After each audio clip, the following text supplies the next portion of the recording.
Yay! Hello mga busing, magandang gabi. So, dati pinapanood ko lang ito sa Facebook, sa mga vlog. Ngayon, ako na mismo nakareceive ng notice mula kay Mita na tayo ay meron ng earnings sa ating mga content na ginagawa. So, actually, hindi pa ako masyado matagal simula nung seryoso ako mag-content sa Facebook. At yun nga, sa Reels ay nakareceive na agad tayo ng notice na dapat ay matapos na natin ang ating payout account. So, yun nga.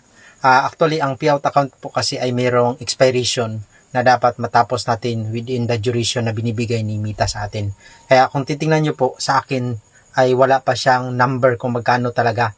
So, kasi hindi ko pa tapos yung pag-process. Sabi na doon, your earning from subscriptions are about to expire.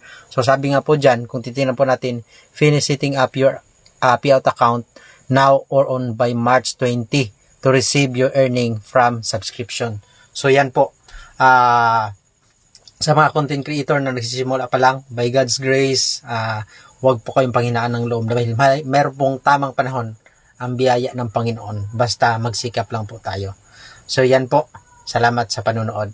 Paki-subscribe at paki-like na lang din po yung ating mga post. God bless.